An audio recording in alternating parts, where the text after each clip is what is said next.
فأنا ناصح لإخواني بالصدع بالحق تبيض وجوههم. السكوت في مسألة الحزبية يضرها، فاصدع بما تؤمر وأعرض عن المشركين. سلامي على دماج ورجالها والشيخ يحيى ودار العلم يا سعد بانيها. Bismillahirrahmanirrahim. Alhamdulillah hamdan katsiran thayyiban mubarakan fih. Kama yuhibbu rabbuna wa yardah.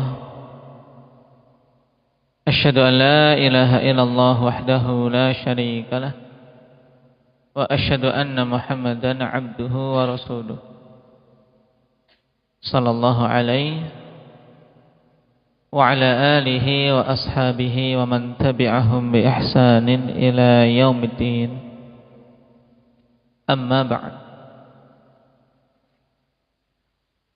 Sekarang kita masuk pada al-babur rabi'.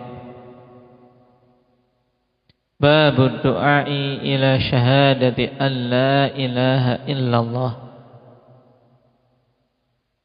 Bab yang menjelaskan tentang dakwah atau seruan kepada syahadah la ilaha illallah. Atau dengan kata lain, bab yang keempat ini akhwani fillah terkait dengan bab tentang berdakwah kepada tauhid, menyeru manusia untuk mentauhidkan Allah Subhanahu wa ta'ala. Kesesuaian bab ini dengan bab-bab sebelumnya dijelaskan oleh Imam As-Sa'di rahimahullah ta'ala dalam ta'liq beliau. Kita baca terlebih dahulu.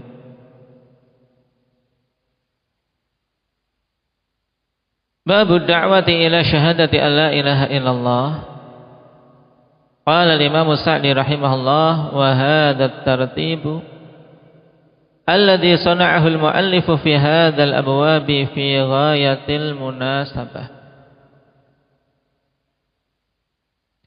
Urutan ini yang dibuat oleh muallif. Siapa muallif yang dimaksud?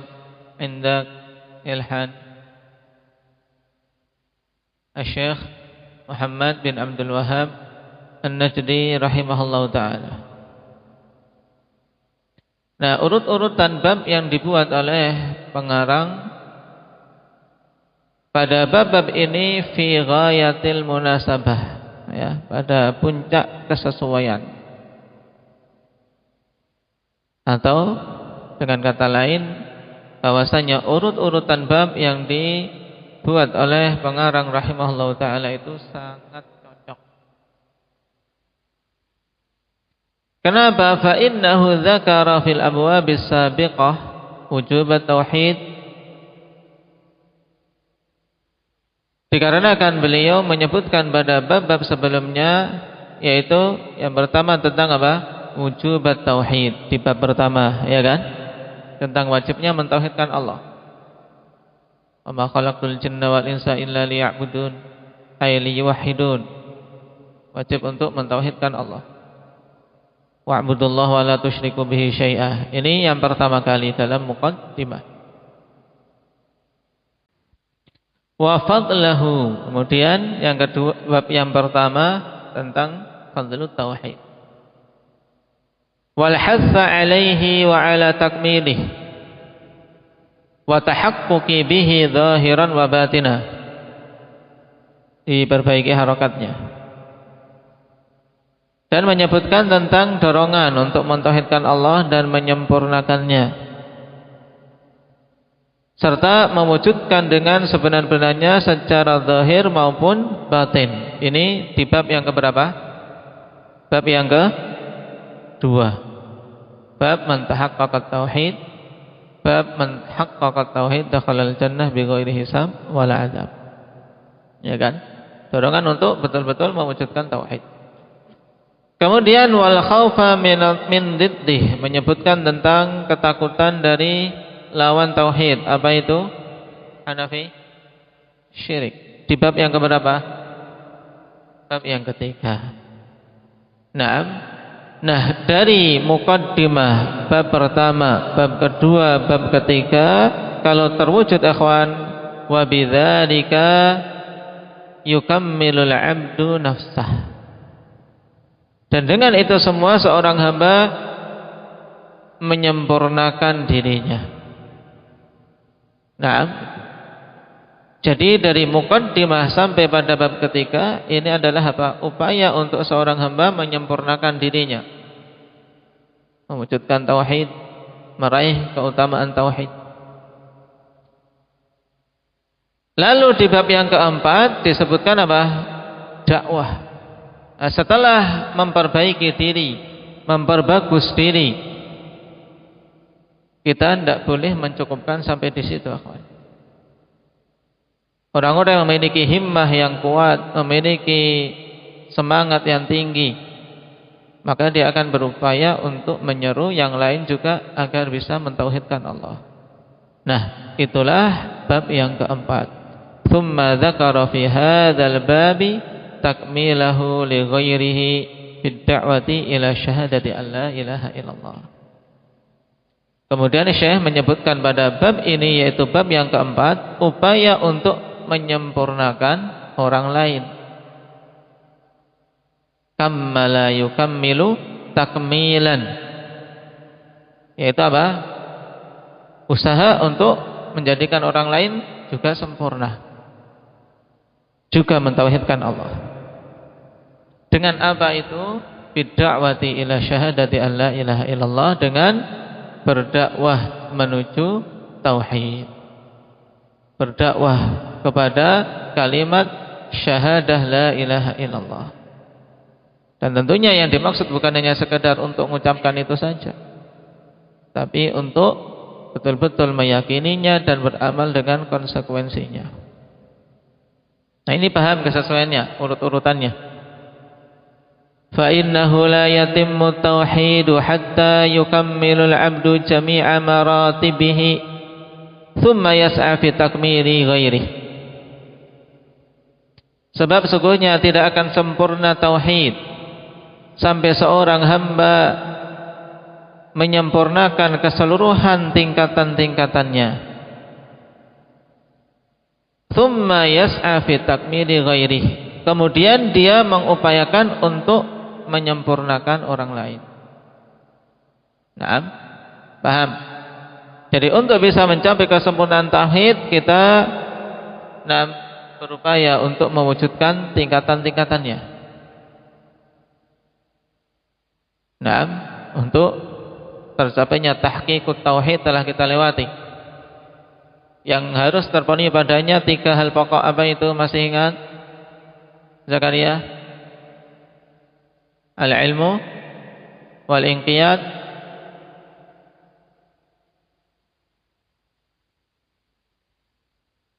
satu lagi apa? Yang sebenarnya urutan yang kedua, apa itu, Badri? I'tiqad, ya. Al-ilmu wal-i'tiqad wal-inqiyad. 3 itu, mengilmui, meyakini dan menunaikan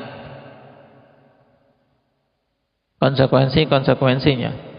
Nah, dengan itu seorang menyempurnakan dirinya, kemudian mengupayakan untuk menyempurnakan orang lain dengan berdakwah.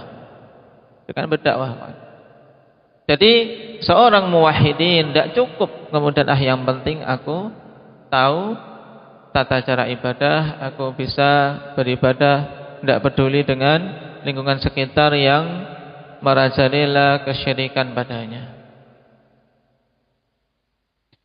Wa hadza huwa tariqu jami'il anbiya, dan inilah jalan keseluruhan para nabi. Yaitu apa? Mereka mentauhidkan Allah, kemudian mereka mengupayakan untuk manusia juga mentauhidkan Allah dengan berdakwah. Fa innahum awwalu ma yad'una qaumahum ila ibadatillahi wahdahu la syarikalah. Sebab sesungguhnya mereka itu, perkara yang pertama kali mereka serukan kepada kaumnya adalah menyeru untuk beribadah kepada Allah semata, tidak ada sekutu baginya. Apa dalilnya ini? Indak ya Itsnan. Wa'budullah wa la tusyriku bihi syai'a. Yang menyebutkan ini adalah dakwah semua para rasul. Apa dalilnya? Indak ya Ukasha.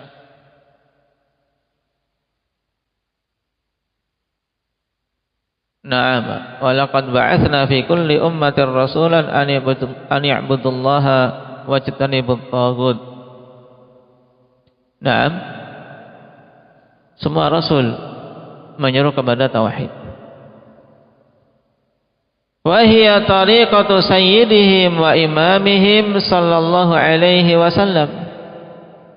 Dan ini adalah jalan yang ditempuh oleh junjungan mereka dan imam mereka, yaitu Nabi kita Muhammad sallallahu alaihi wasallam. Li'annahu qama bihadhihi ad-da'wati a'dhama qiyamin. Sebab beliau betul-betul menegakkan seruan dakwah ini dengan seagung-agung penegakan. Dalam artian beliau tunaikan untuk berdakwah di jalan Allah dengan kesungguhan yang luar biasa. Nah, sejak awal beliau diutus, diangkat menjadi nabi dengan turunnya apa? Beliau diangkat menjadi nabi dengan turun surat apa indak ya Hanafi?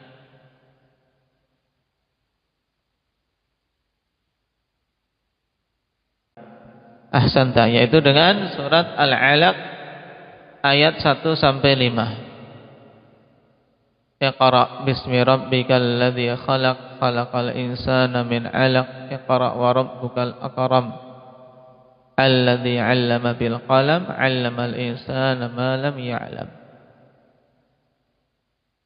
Baik, dengan itu nabi kita diangkat menjadi nabi.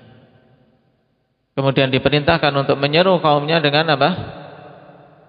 Dengan diturunkannya surat apa? Indak ya Muhammad Sido. Al-Muddathir. Di mana pada lafaz apa? Qum fa'anzir. Berdirilah engkau wahai Muhammad, kemudian berilah peringatan kepada manusia. Makanya dikatakan oleh Syekh Muhammad bin Abdul Wahhab dalam Thalathatul Usul, bagaimana kalimat beliau indak ya Ismail. Tayyib, nubbi'a bi Iqra wa ursila bil Muddathir. Beliau diangkat menjadi nabi dengan Iqra, yaitu Al-Alaq. Dan wa ursila diangkat menjadi rasul dengan apa? Turunnya Al-Muddathir. Karena di situ Allah perintahkan qum fa'anzir, perintah untuk menyampaikan. Taib. Nah, Nabi kita Muhammad sallallahu alaihi wasallam taib menyeru manusia kepada tauhid dengan dakwah yang luar biasa, kesabaran yang luar biasa, semangat yang luar biasa. Beliau datangi sendiri satu kaum ketika pergi ke Taif. Dari Mekah ke Taif lama ya kawan, termasuk jauh. Saat itu beliau jalan kaki dari Mekah ke Taif. Nah, kita pakai kendaraan pada masa kini saja termasuk lama, dengan jalan yang halus dan cepat untuk ke Taif. Nabi berjalan kaki sampai di Taif, berdakwah, ternyata tidak disambut, malah dilempari batu sampai berdarah-darah. Nah, kesabaran yang luar biasa dalam mendakwahkan tauhid. Maka dikatakan di sini li'annahu qama bihadhihi ad-da'wati a'dhama qiyam. Memang beliau telah mewujudkan, telah menunaikan dakwah ini dengan sebesar-besar upaya yang beliau mampu. Wada'a ila sabili rabbih bil hikmati wal mau'izatil hasanati wal mujadalati billati hiya ahsan. Dan beliau telah menyeru kepada jalan Rabbnya dengan hikmah, dengan mau'izah hasanah, dan dengan berdialog, mujadalah, mencidal mereka berdialog dengan ahli batil, dengan orang-orang musyrikin, billati hiya ahsan, dengan cara yang paling bagusnya. Dan insyaallah nanti akan kita lewati metode dakwah ketika kita membahas tentang ayat dan hadis yang disebutkan oleh Syekh.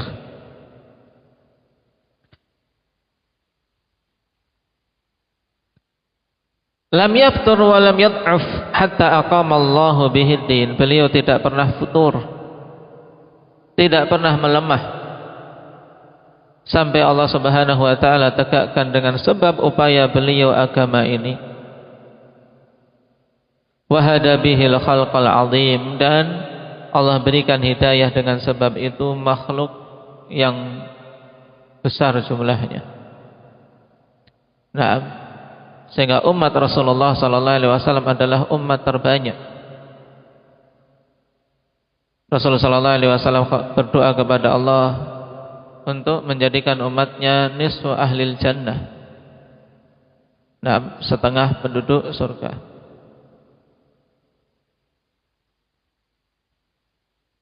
Wa wasala dinuhu bi barakati da'watihi ila masyarikil ardi wa magharibiha.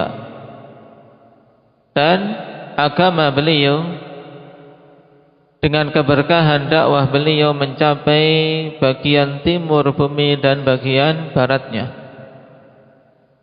Dari timur ke barat membentang dakwah tauhid. Wa kana yad'u bi nafsihi wa ya'muru rusulahu wa atba'ahu an yad'u ila Allah wa ila tauhidihi qabla kulli syai'. Dan adalah beliau berdakwah dengan sendiri, beliau sendiri berdakwah. Demikian pula memerintahkan utusan-utusan beliau yang dikirim dan para pengikut beliau untuk berdakwah ke jalan Allah dan mendakwahkan tauhid sebelum semua perkara. Yaitu sebelum perkara-perkara yang lain, dakwahkan tauhid. Dan ini akan kita lewati dalam hadis-hadis yang disebutkan oleh Syekh rahimahullah ta'ala. Faliyakun awwala ma tad'uhum ilaihi syahadatu an la ilaha illallah. Yang pertama kali hendaknya diserukan adalah mentauhidkan Allah.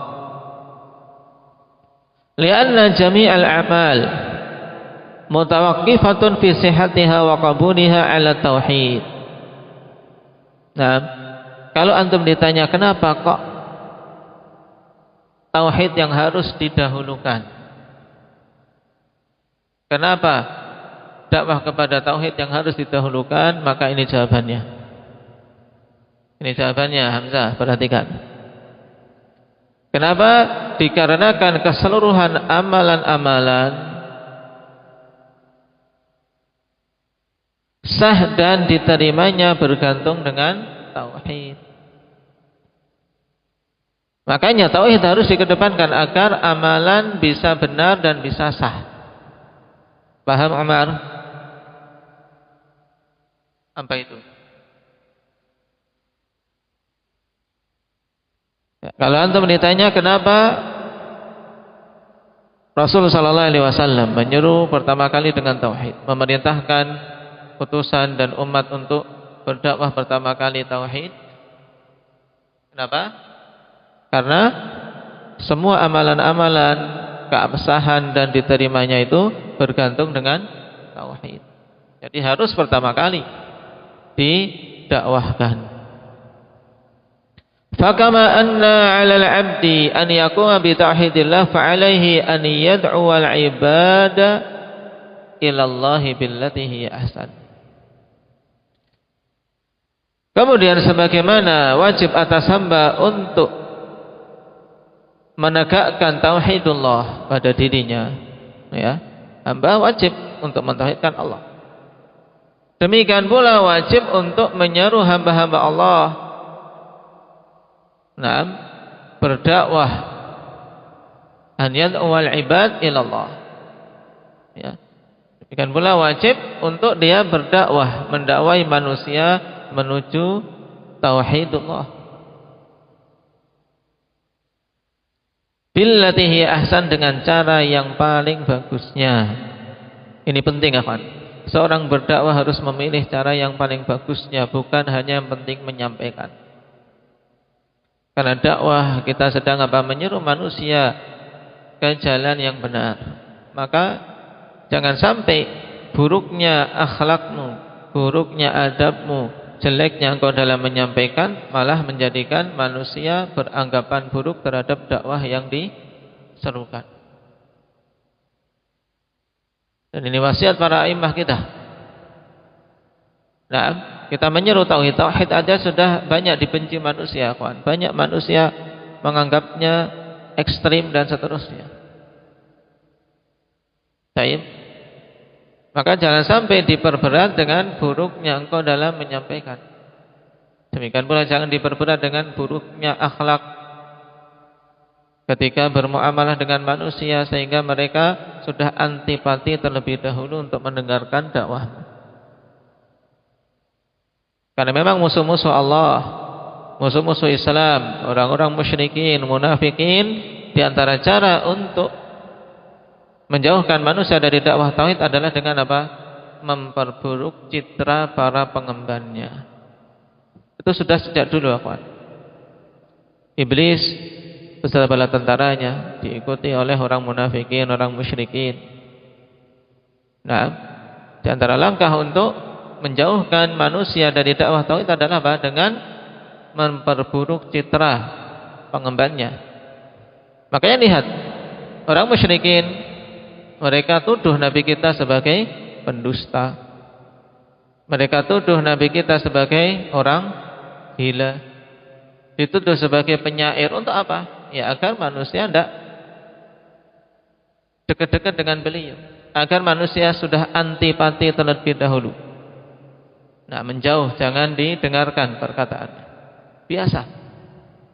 Maka setiap da'i ilallah harus apa? Harus mempersiapkan diri untuk dicemooh, untuk dijelek-jelekan. Sehingga jangan seorang merasa berat ketika ada yang menjelekkan, ada yang menuduh dengan tuduhan batin. Selama tuduhan itu tidak benar pada dirinya, tidak akan bermudarat. Tidak akan bermudarat. Nah, dituduh gila pun, kalau bukan gila, bukan orang gila, tidak akan bermudarat. Ya tidak. Nah, sehingga tidak perlu seseorang sampai tidak bisa tidur, kebingungan, galau dan seterusnya. Setiap pengemban dakwah harus siap untuk mendapatkan gangguan dari manusia.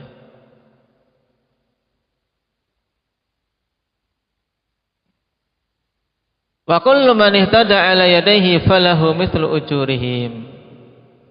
Dan di sini disebutkan keutamaan dakwah. Di antaranya apa? Semua orang yang mendapatkan hidayah dengan sebabnya, maka dia mendapatkan pahala mereka yang semisal. Subhanallah. Min ghairi an yanqusa min ujurihim syai', tanpa mengurangi pahala mereka sedikit pun. Baik. Ini di antara keutamaan besar seorang berdakwah, kawan. Engkau akan mendapatkan pahala orang-orang yang mengikuti, mencontoh kebaikan yang kau sampaikan, tanpa mengurangi pahala mereka. Wa idza kanat ad-da'watu ila Allah wa ila syahadati an la ilaha illallah fardan ala kulli ahad, kana al-wajibu ala kulli ahadin bihasabi maqdurih. Antum beri tanda koma min ujurihim syai', diberi tanda koma sehingga tidak bingung, atau titik, tidak apa-apa. Kalimat baru, istinaf. Wa idza kanat ad-da'watu ila Allah wa ila syahadati an la ilaha illallah fardan ala kulli ahad. Dan jika dakwah ke jalan Allah dan dakwah menuju syahadah la ilaha illallah itu merupakan perkara yang wajib atas setiap orang, kana al-wajibu ala kulli ahad bihasabi maqdurih, maka kewajiban tersebut atas setiap orang sesuai dengan apa yang dimampui. Ini.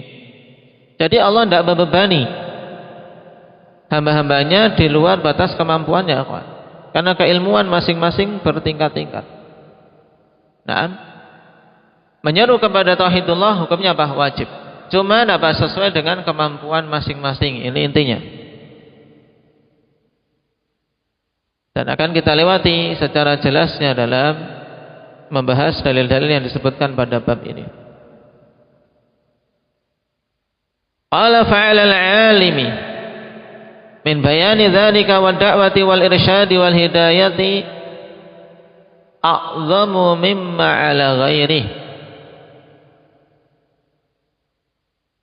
Dan wajib ya atas seorang yang berilmu di dalam menjelaskan tauhid dan menyeru serta membimbing manusia dan memberikan petunjuk, itu apa? Kewajiban yang lebih besar dibandingkan dengan selainnya. Mimman laisa bi'alim, dari orang-orang yang tidak berilmu. Baik. Jadi yang berilmu tentunya kewajibannya lebih besar dari yang tidak berilmu. Tapi secara asalnya semuanya wajib menyeru kepada apa ini? Kepada tauhid. Nah, tapi beda tingkatan-tingkatannya. Yang berilmu kewajibannya lebih besar. Dan pahalanya tentunya juga akan lebih banyak ketika dia ikhlas dalam mendakwahkannya. Baik. Wa 'alal qadiri bi badanihi wa yadihi aw malihi aw jahihi wa qawlihi a'zam mimma 'ala man laysat lahu tilkal qudrah. Dan demikian pula atas orang yang mampu untuk berdakwah dengan badannya, tangannya, atau harta dan kedudukannya, jabatan serta perkataannya itu lebih besar kewajibannya dibandingkan orang yang tidak memiliki kemampuan. Seorang punya kekuasaan, punya jabatan, gunakan jabatan itu untuk sarana berdakwah. Seorang dia sebagai bos, sebagai apa? Pemilik usaha, memiliki karyawan, memiliki anak buah. Dia punya kemampuan dari sisi apa? Kekuatan dari sisi kedudukan. Maka gunakan kedudukan itu untuk berdakwah di jalan Allah. Ini penting bagi siapapun yang Allah Subhanahu wa taala berikan kudrah, karena kudrah kemampuan itu bertingkat-tingkat. Ada yang punya kudrah dengan badannya, semangat, energik, bisa apa? Melakukan perjalanan ke sana kemari, menyeru kepada tauhid.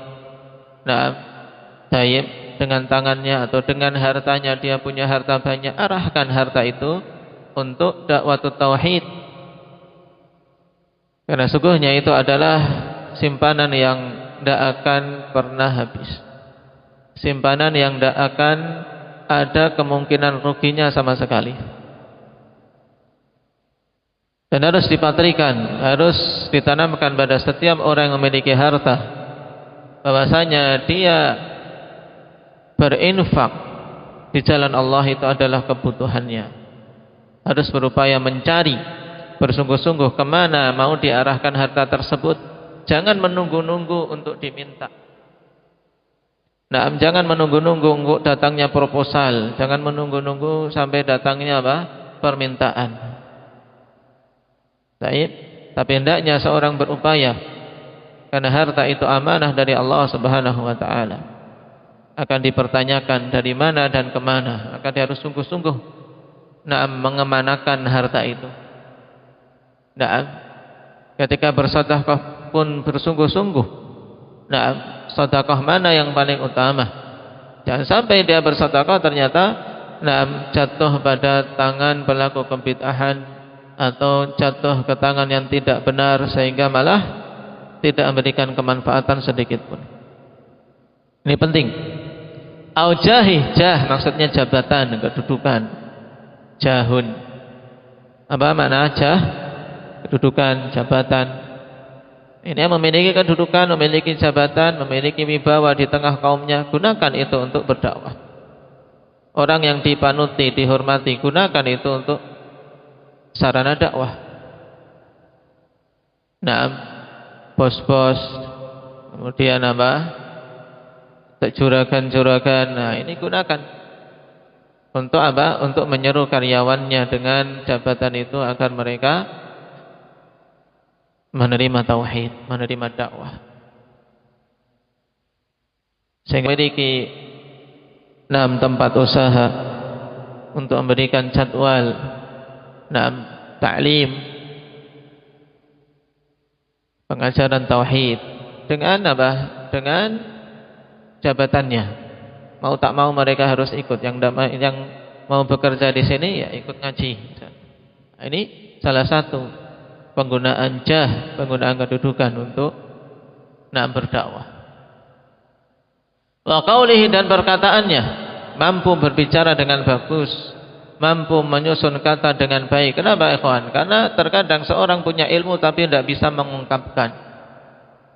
Ini juga kelemahan. Jadi seorang mampu berucap, mampu menyusun kalimat, mampu bertutur kata yang baik pada suatu kaum, ini juga apa? Merupakan kudrah yang hendaknya para talabatul ilm juga melatihnya. Nah, ucapan yang bagus. Baik. Belajar ketika bermuamalah dengan manusia bertutur kata yang baik. Qala ta'ala fattaqullaha mastata'tum. Allah Subhanahu wa taala berfirman, fattaqullaha mastata'tum. Bertakwalah kalian kepada Allah mastata'tum, sesuai dengan batas apa yang kalian mampu. Jadi batas yang kita mampu, upayakan ya, sampai ambang batas yang kita mampu untuk kita wujudkan. Maka tunaikan kita apa yang mampu, gunakan untuk jalan dakwah. Baik. Kemudian kata beliau, wa rahimallah man a'ana 'ala din walau bi syatri kalimah wa innamal halaku fi tarki ma yaqdiru 'alaihi al-'abdu min ad-da'wati ila hadzal din. Ini kalimat sangat bagus. Nah, perhatikan kalimat ini kepada siapapun yang mengaku sebagai salafi, mengaku sebagai muwahhid, mengaku sebagai ahli sunnah. Wa rahimallahu man a'ana 'ala din. Semoga Allah Subhanahu wa taala merahmati siapa saja yang menolong agama ini, membela agama ini, memperjuangkan agama ini, walau bi syatri kalimah, walaupun dengan setengah kalimat. Maksudnya apa? Walaupun dengan sekecil apapun yang engkau mampu. Walaupun hanya dengan mengatakan, ayo ikut ngaji, ayo ada jadwal kajian, ayo ikut ngaji. Itu termasuk a'ana 'ala din, mengajak manusia untuk ngaji, mengajak manusia untuk mendatangi majelis ilmu. Walau bi syatri kalimah, walaupun dengan setengah kalimat. Kenapa? Wa innamal halaku fi tarki ma yaqdiru 'alaihi al-'abdu min ad-da'wati ila hadzal din. Dan hanyalah kecelakaan, ya, kecelakaan yang sebenarnya itu dikarenakan apa? Meninggalkan apa yang dia mampu di dalam berdakwah menuju ke agama ini. Ya, kecelakaan, kebinasaan. Pada meninggalkan perkara yang dimampui oleh seorang hamba berupa dakwah ke jalan Allah Tabaraka wa Ta'ala. Dia mampu untuk terjun dalam salah satu lini atau salah satu bidang dari bidang-bidang dakwah yang ada, dengan hartanya, dengan sedekah, atau dengan kemampuan dia di media sosial, atau dengan kemampuan dia dalam bertutur kata, kemampuan dia dalam bersosialisasi dengan manusia, kemampuan dia dalam menunjukkan akhlak yang bagus, dan seterusnya. Gunakan itu untuk berdakwah di jalan Allah Subhanahu wa taala. Seorang mampu, jangan sampai dia meninggalkan untuk memasuki salah satu lini dari lini-lini dakwah yang ada. Salah satu dari apa? Dari pintu-pintu untuk kita bisa berdakwah. Masing-masing melihat dirinya apa yang dia mampu. Dan sungguh bagi para thalabatul ilm terbuka pintu yang sangat luas bagi mereka dengan ilmu yang dimilikinya. Maka bersungguh-sungguh untuk belajar tentang perkara tauhid ini dan tentang perkara-perkara agama yang lain. Ini ta'liq yang ringkas dan singkat ikhwan, untuk menggambarkan secara umum tentang bab yang akan kita pelajari. Nah, tentang bab yang akan kita pelajari, kesesuaiannya dengan bab-bab sebelumnya, juga inti dari bab tersebut, yaitu tentang berdakwah di jalan Allah, menyuruh kepada tauhid Allah, dan dorongan bagi setiap muwahhid untuk memiliki andil dalam dakwah dengan apa yang dia mampu. Nasallallahu azza wa jalla an yuwaffiqana lima yuhibbuhu wa yardah, walhamdulillahi rabbil alamin.